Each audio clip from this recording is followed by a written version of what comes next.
that come out of the gas tank. But if you look at the top, there's a little hatch. That hatch is accessible in there. If you can see the discoloration, that's it. So we'll get the seat off. Pop the 4 bolts off here. Take off the shock absorber, you pull it down. There's like a little hose clamp there. And there's a bolt that connects the seat to there. Hopefully then we can rock this up enough to access that. If not, then I have to take these 2 out and pop this off, and then the whole seat. Pop this on, let you see it. Pull these 2 out, pop this off, and this is up here. There's the one bolt right there, one on the other side, and 2 in the very front. I had to use a socket extender. Take this off, pull it down, and there should be a bolt underneath. Little mistake, there was a worm clamp underneath the worm clamp, and then after you push both those down, which is a super bitch, it's a 17 millimeter bolt that goes straight through, and I'm just going to keep going. I think that pops the seat off finally. Say this at the beginning of the video, but make sure the gas is off before you start pulling wires. Not that I did that. This is the last thing retaining the seat. We already got the bolt off the back. Push in there, pop that off. Don't lose it, because then you will not have all your plastics and it will drive you nuts if you're a perfectionist. This is a 10 millimeter. And I already took the other side out. It's got Loctite on it, so make sure you put some Loctite on it when you go back in there. Last thing you need is your seat falling off.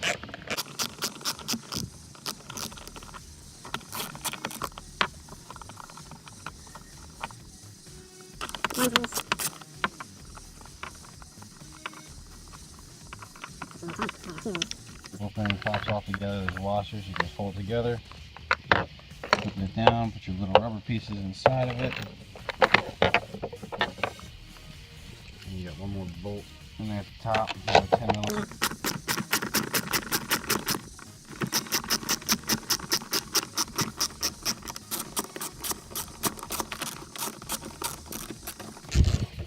Also, I took these things out. One plastic stayed, the other one's on the tube. Didn't mess them up too bad. I took the plastic piece out there, as you probably saw before, but it gives a lot more access room for moving those wires, even if we have this access hatch over here.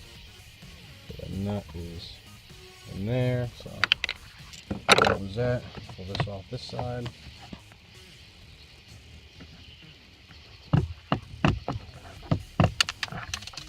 Oh, lost the washer.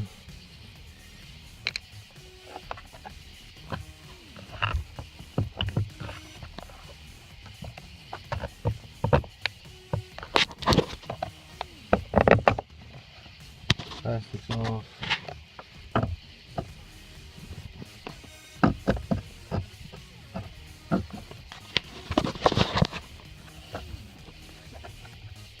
So that piece came off, and then this piece comes off of it as well. I'm going to pop that off. I'm going to need 2 hands. Alright, seat is off.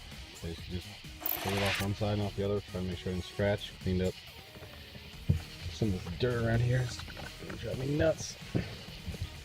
Take care of that later. So you can see the shock. It's a little dirty, but you can shot back that real quick, and down in there is the gas tank. I don't know if you can see it. So we're going to pop this sucker off. I'm guessing this is all you got to do. Not full camera work.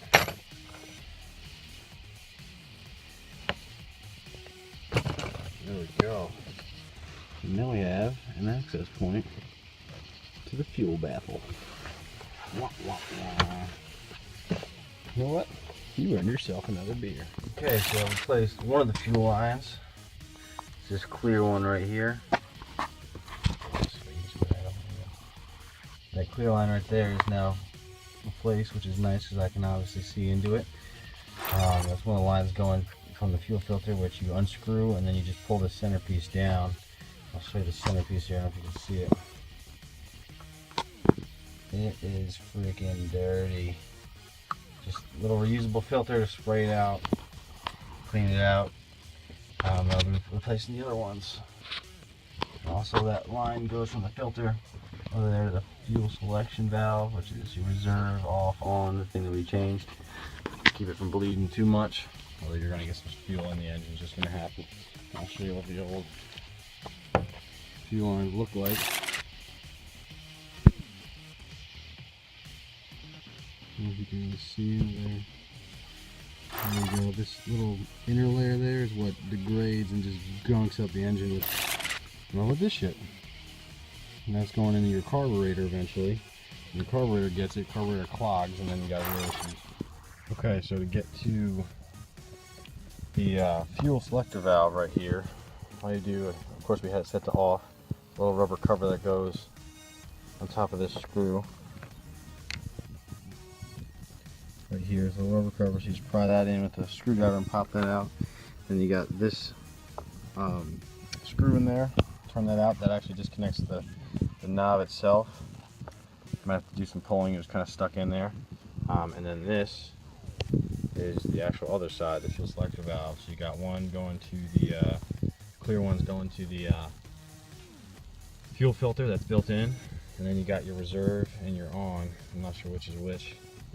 And that just, this piece sticks through the hole down here, and this little plastic nut was holding it on. Be careful, it is plastic. It didn't take much torque to remove mine, but if you got years of saltwater use, you might be screwed, or buying a new piece, one of the two. Either way, that just pops out of there, and then there's enough play to pop it out of here. As you can see, mine's all gummed up, so I couldn't even tell before when I was replacing wires, but I'm going to actually take that and soak it in some degreaser and clean it up, because that gunk does not need to get into my carburetor.